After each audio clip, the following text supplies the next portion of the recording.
Madam स्मृति जी। महोदय, सर्वप्रथम मैं आपके प्रति आभार व्यक्त करती हूं कि आज आपने मुझे बजट की इस चर्चा में अपनी ओर से वक्तव्य प्रस्तुत करने का मौका दिया। 2-3 घंटे पहले सदन में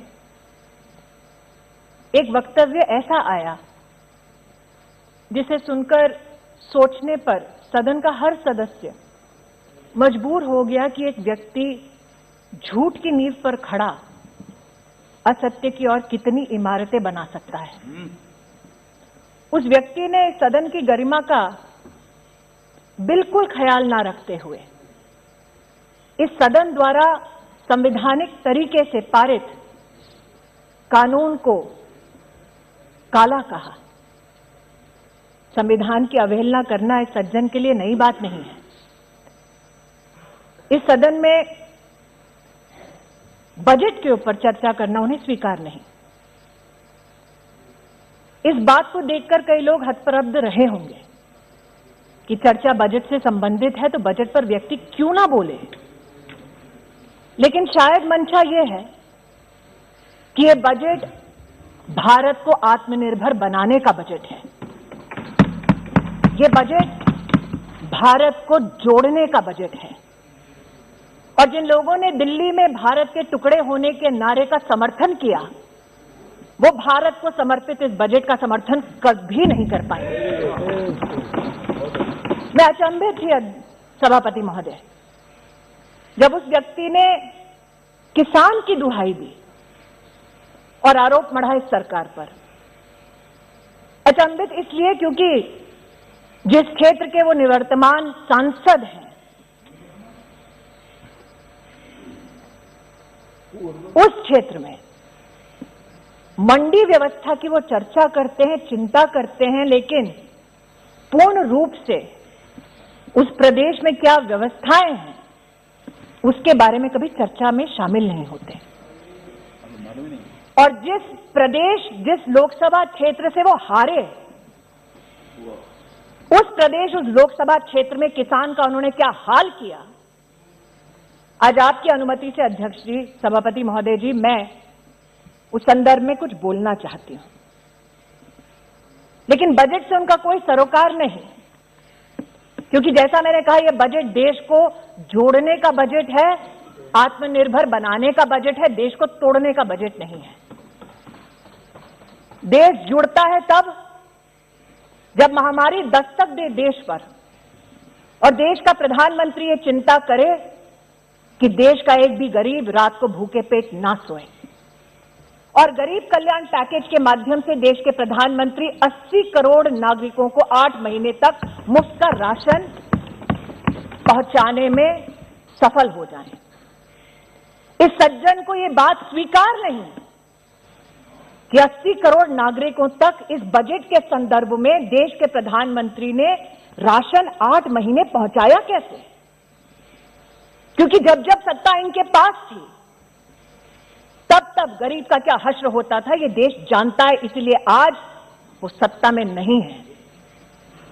आज अमेठी की सांसद होने के नाते इस बजट का समर्थन करते हुए मैं माननीय प्रधानमंत्री जी को आभार व्यक्त करती हूं कि देश की 80 करोड़ नागरिकों में अमेठी का 3,18,000 नागरिक है जिसको मुफ्त राशन देश के प्रधानमंत्री ने इस बजट के आधार पर दिया। इस व्यक्ति ने कहा, जो सदन में इस वक्त मौजूद नहीं है, जब अनुराग ठाकुर जी बोल रहे थे तब चले गए, कि उनका बजट से कोई सरोकार नहीं। और मैं अचंभित नहीं, क्योंकि इस बजट में आत्मनिर्भर स्वस्थ भारत योजना का उल्लेख है। 2,23,000 करोड़ का आवंटन वित्त मंत्री ने इस बजट के माध्यम से किया, लेकिन सरोकार उस सज्जन को नहीं जब वो सांसद थे, उनके जिला के अस्पताल में महोदय सीटी स्कैन की मशीन तक नहीं थी। महोदय, जब वो सज्जन सांसद थे अमेठी के, तब उनके परिवार के एक ट्रस्ट ने वर्षों पहले जमीन ले ली प्रशासन से, ये झांसा देते हुए कि मेडिकल कॉलेज बनाया जाएगा अमेठी में। उस जमीन पर अपने लिए गेस्ट हाउस बना लिया। लेकिन आज मैं अमेठी की सांसद होने के नाते ये कहना चाहती हूं, अमेठी में पहली बार मेडिकल कॉलेज देने का अगर प्रावधान किसी ने किया तो नरेंद्र दामोदर दास मोदी ने किया। महोदय मैं कहना चाहती हूँ, आपका रिकॉर्ड में नहीं जाता है, आप दूसरा बैठ जाइए। महोदय सांसद के नाते मैं जो तथ्य आज कह रही हूँ उसे कोई नहीं झुठला सकता। जिस सांसद के रहते अमेठी में सीटी स्कैन की जिला अस्पताल में मशीन तक नहीं लगी, शक्ति रखो, उस सांसद ने कभी भी इस बात पर चिंतन नहीं किया कि 2010 में अमेठी जिला के सृजन के बाद कलेक्टर का एक ऑफिस तक नहीं बना। महोदय शिलान्यास अगर कलेक्टर ऑफिस के लिए, अगर आरटीओ ऑफिस के लिए, जिला के अगर फायर स्टेशन के लिए, पुलिस लाइन के लिए, जिला विद्यालय निरीक्षक का कार्यालय उसके लिए, अगर ये सारे शिलान्यास, ये सारे कार्य हुए महोदय, तो उस आवंटन की वजह से हुए जिस बजट को आज पीठ दिखाकर वो व्यक्ति यहां से चले गए। और जो व्यक्ति अपने जिले में, अपनी लोकसभा क्षेत्र में कलेक्टर का एक ऑफिस नहीं बना पाया, वो देश को बनाने के बजट का समर्थन का खाक करेगा। महोदय ये कहना उचित होगा महोदय कि इस बजट में जब स्वास्थ्य के आवंटन की मैंने चर्चा की तो मात्र मेडिकल कॉलेज की चर्चा नहीं की। सांसद के नाते मैं ये भी आभार व्यक्त करना चाहती हूं देश की, प्रदेश की सरकार को कि 200 बेड का ट्रॉमा सेंटर अगर बना तो भारतीय जनता पार्टी की सरकार द्वारा मेरे गृह क्षेत्र में, मेरी लोकसभा क्षेत्र में बना। महोदय जिस सज्जन ने आज बजट से चर्चा करने से इनकार कर दिया, उस सज्जन को कभी ना कभी अमेठी में जाकर इस बात का जवाब देना पड़ेगा कि अमेठी में 3 लाख गरीब परिवारों की बहू, बेटियां, माताएं खुले में शौच में जाती थी। उन परिवारों के लिए कभी भी इस सज्जन ने एक शौचालय तक नहीं बनवा कर दिया।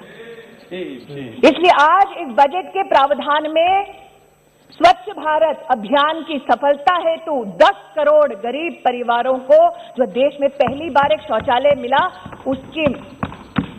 उसमें योगदान अमेठी के 3 लाख परिवारों को जीवन में पहली बार शौचालय बनाने वाले नरेंद्र मोदी जी की सरकार को मैं आभार और अभिनंदन व्यक्त करना चाहती हूं। वित्त मंत्री जी सभागार में उपस्थित हैं। वित्त मंत्री जी पर कितने कटाक्ष किए उस सज्जन ने, ये ना अनदेखा है ना अनसुना है। और आज जब बजट पर उन्होंने चर्चा करने से उस सज्जन ने इनकार कर दिया, तो इस बजट में वो क्या क्या प्रावधान है जिनसे चर्चा करने से वो पीठ दिखाकर गए। इस बजट में प्रावधान है कैसे हमारे ग्रामीण अंचल में इंफ्रास्ट्रक्चर की दरकार है। महोदय जिस बजट में रूरल इंफ्रास्ट्रक्चर का प्रावधान हो उस पर चर्चा करना सज्जन को स्वीकार नहीं, क्योंकि अमेठी में 194 ऐसी पंचायतें हैं जिनमें आज तक उस व्यक्ति ने भवन ही नहीं बनवाया था। ये भवन निर्माण कब संभव हुआ महोदय? जब देश के प्रधानमंत्री नरेंद्र मोदी बने। आज जब शौचालय की बात करती हूं, 3 लाख परिवारों की बात करती हूं, महोदय सोचिए जिस लोकसभा क्षेत्र से देश के प्रधानमंत्री आए, जो सज्जन आज बाल हट का यहां पर उदाहरण दे रहे थे, उस लोकसभा क्षेत्र में 680 ऐसे सार्वजनिक स्थल से महोदय जहां पर जिंदगी में कभी सामुदायिक शौचालय नहीं बना। उस लक्ष्य की पूर्ति करने वाले इस बजट का आज मैं अमेठी की सांसद होने के नाते समर्थन करती हूं महोदय, इसलिए खड़ी हुई। किसान का बार बार उल्लेख करने वाले ये सज्जन, इन्होंने सदन के बाहर जब प्रेस को संबोधित किया था, एक प्रेस कॉन्फ्रेंस में, तो कहा था प्रधानमंत्री को चेतावनी देता हूं कि शहरों में आग लग जाएगी। बार बार देश की कृषि मंत्री ने कहा, साहब बताइए तो वो कौन सा क्लॉज है जिस पर चर्चा करनी है। वो क्लॉज कभी नहीं बताया गया। झूठ बोला गया कि एमएसपी का ऑपरेशन बंद हो जाएगा। वित्त मंत्री ने अपने वित्तीय भाषण में कहा कि एमएसपी की तुलनात्मक क्या क्या आंकड़े हैं। मैं आज कहती हूं, कपास में 2013-14 में मात्र 90 करोड़ की खरीद की यूपीए की सरकार ने, मोदी सरकार ने कपास के अंतर्गत 26,000 करोड़ की खरीद करके दिखाया। और जो सज्जन इस सदन में किसानों की दुहाई देते हैं महोदय, 2013-14 में जब उनकी सरकार थी, इधर भी उधर भी, कम एमएसपी का लाभ मात्र 500 किसानों को मिला एक पूरे गृह क्षेत्र में। एक ऐसा लोकसभा क्षेत्र जिससे 3 जिले जुड़े हैं, वहां पर 500 किसानों को एमएसपी के ऑपरेशन का लाभ दिया इस व्यक्ति ने, जो बजट पे चर्चा नहीं करना चाहता। एग्री इंफ्रा फंड के बारे में वित्त मंत्री जी ने उल्लेख किया, एग्रीकल्चर क्रेडिट के बारे में वित्त मंत्री जी ने उल्लेख किया कि 16 लाख करोड़ हम लोग एग्रीकल्चर क्रेडिट पहुंचाना चाहते हैं। महोदय, इस व्यक्ति के गृह क्षेत्र में जब ये अमेठी के सांसद थे तो जीवन में पहली बार कृषि विज्ञान केंद्र किसी ने खोला तो नरेंद्र दामोदर दास मोदी ने खोला। मैं अचंभित थी कि ये कैसे पीठ दिखाकर जा रहे हैं। अरे जब ये सांसद थे अमेठी के, तो अमेठी के किसान एकत्रित होकर हमारे कृषि मंत्री से बोले, साहब आज तक खाद की एक रैक नहीं उतरी अमेठी में। खाद की रैक पहली बार गौरीगंज में उतारने वाला अगर कोई था तो उसका नाम नरेंद्र दामोदर दास मोदी है। किसानों की दुहाई देते हैं, मैंने बार बार इनसे कहा कि आपने कोहार में किसानों से जमीनें ली ये कहकर कि आप सम्राट साइकिल और नया नया उद्योग बनाएंगे। उद्योग आपने खड़ा नहीं किया, लेकिन आपकी ट्रस्ट ने उस जमीन को खरीद लिया। वो जमीन जो कमर्शियल किसी एंटरप्राइज के लिए था, एक एनजीओ ने खरीद ली। ऐसा कोई बचा नहीं जिसको जायस में बहादुरपुर के आसपास किसानों से तुम्हें नहीं कुछ बताओ, जमीन ली गई है कहते हुए, अमेठी गए भी नहीं, तुम बैठ जाओ। जमीन ली गई है कहते हुए मोदी साहब আমি আজকে আপনাকে প্রমাণ দিতে পারি, আমি প্রমাণ দিতে পারি। कुछ नहीं बचा तुम्हें বলছি, আপনি বসুন, আমি বলছি। मंत्री हूं तो क्या, अमेठी की सांसद भी हूं। झूठ का पर्दाफाश करने का मेरा भी अधिकार है। आप बैठ जाइए, कृपया बैठ जाइए। अजय रंजन जी बैठ जाइए, जायज बहादुरपुर आप बैठ जाइए। किसानों से जमीन ली गई ये कहकर कि महिलाओं के लिए इंटर कॉलेज खोला जाएगा, और इंटर कॉलेज नहीं खोला महोदय, उनकी दोबारा ट्रस्ट ने वो जमीन ले ली, अपना कार्यालय खोल दिया। और जब प्रशासन ने महोदय वो जमीन वापस मांगी तो ये कोर्ट चले गए किसानों के खिलाफ। आज महोदय पार्लियामेंट्री मंत्री, संसदीय कार्य मंत्री राहुल गांधी जी कह के गए कि मोदी जी के लोग किसानों की जमीन ले लेंगे, उसी के ही रिप्लाई दे रहे हैं कि मोदी जी जमीन देते हैं, लेते नहीं है। यही तो मंत्री जी कह रहे हैं। मंत्री को राइट है इंटरवीन करने का, मंत्री को राइट है इंटरवीन करने का, भाई इसलिए इंटरवीन करने हैं। वो कह रहे थे ना किसानों की वो जमीन ले लेंगे, तो जमीन किसने ली वो बता रहे हैं। धन्यवाद। Whatever I'm stating is a fact. तब आप बैठ जाइए। And since the gentleman concerned refused to speak on the budget, I am extremely grateful that you allowed me to speak on the budget. And it is that budgetary comparison, sir, that I am laying on the floor of this house through my speech. I would like to hear add, sir. इस budget के जो पीठ दिखाकर गए हैं वो सज्जन, आपको पता है एक छोटा सा इसमें प्रावधान है महोदय। वित्त मंत्री जी ने बात की एविएशन सेक्टर में, उड़ान में, मेट्रो में किस प्रकार से राष्ट्र को सशक्त किया जाएगा। चर्चा ये की गई साथ में वित्त मंत्री द्वारा कि 18,000 करोड़ रुपया बस की सेवा को भी सुदृढ़ करने के लिए दिया जाएगा। पीठ दिखाकर चले गए, बस की सुविधा के ऊपर चर्चा नहीं की, बड़े लोग हैं। लेकिन एक सत्य ये भी है महोदय कि अमेठी में 30 साल से चिलोई का बस अड्डा बना नहीं पाए। जनता मांगती रही लेकिन नहीं हो पाया। अरे यार, टेक्सटाइल की भी बात करूंगी सर। आपकी सरकार ने 50% पूरा बजट कैसे सरेंडर किया यूपीए में, वो भी बताऊंगी। चुनौती देती हूँ, डिस्कस कर लीजिए। दूध का दूध, पानी का पानी हो जाएगा उसमें भी। मैं आज महोदय मैडम एड्रेस टू ये कहना चाहती हूँ।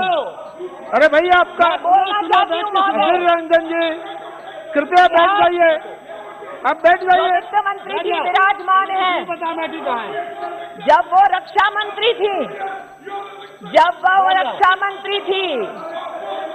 तब उन्होंने प्रधानमंत्री जी के आशीर्वाद से AK-203 की पूरे कायाकल्प हो जाए अमेठी में, उसको तब दिया AK-203 का प्रोजेक्ट, जब उसकी सांसद मैं नहीं थी महोदय, वो सज्जन थे।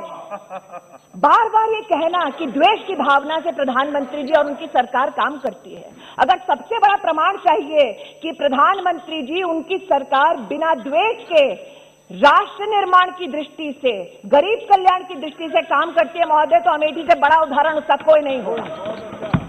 मैं आभार व्यक्त करती हूं वित्त मंत्री का। उन्होंने रेल के कैपिटल एक्सपेंडिचर के लिए 1 लाख करोड़ रुपए का आवंटन किया। महोदय, जो सज्जन पीठ दिखाकर गए इस बजट की चर्चा को, उस सज्जन ने अमेठी में नेहरू जी के समय से चलता आया महोदय, नेहरू जी से जितने उनकी पीढ़ी दर पीढ़ी नेताओं ने वहां से चुनाव लड़ा, ऊंचाहार से अमेठी रेल लाइन जाएगी, 66 किलोमीटर की रेल लाइन का जनता को सपना दिखाया। सोचिए महोदय, 4 पीढ़ी एक रेल लाइन का सपना दिखाती रही। DPR तब बना जब देश का प्रधानमंत्री नरेंद्र दामोदर दास मोदी बना। जिस बजट को आज पीठ दिखाकर गए हैं, उस बजट के संदर्भ में कहना चाहती हूं महोदय, वित्त मंत्री जी ने सड़क निर्माण के लिए 1 लाख करोड़ रुपया का आवंटन किया है। उसमें अमेठी में मात्र 5 अरब रुपए की सड़कों का निर्माण हुआ जब देश में मोदी, प्रदेश में योगी की सरकार आई। अमेठी बाईपास का सपना 30 साल से लोग लेकर बैठे थे, बार बार मांगते इस सज्जन और उसके परिवार से, लेकिन बाईपास उन्होंने कभी नहीं बनाया। बना जब ऐसे ही बजट में नरेंद्र मोदी जी की सरकार ने आवंटन किया। महोदय, पूर्वांचल एक्सप्रेस अब अमेठी को छूती हुई जाती है। महोदय, आज न सिर्फ बस अड्डे की बात होती है, अमेठी में 680 सार्वजनिक शौचालय बनते हैं। 194 पंचायत भवनों में से मात्र 1.5 साल की अवधि में 55 भवन बन जाते हैं। ये इसलिए संभव होता है महोदय, क्योंकि देश को आत्मनिर्भर और सशक्त बनाने का बजट ये सरकार पारित करती है। और इसलिए महोदय, भले ही उनको इस बजट से कोई सरोकार ना हो, भले ही उनको ये बजट स्वीकार ना हो, लेकिन देश को ये बजट स्वीकार है, क्योंकि एक बार फिर कहती हूं महोदय, ये देश को जोड़ने का बजट है, देश को तोड़ने का बजट नहीं। देश को आत्मनिर्भर बनाने के बजट का मैं समर्थन करती हूं। प्रधानमंत्री जी का अमेठी के नागरिकों की ओर से आभार व्यक्त करती हूं और वित्त मंत्री जी को और राज्य मंत्री जी को अभिनंदन देती हूं। धन्यवाद।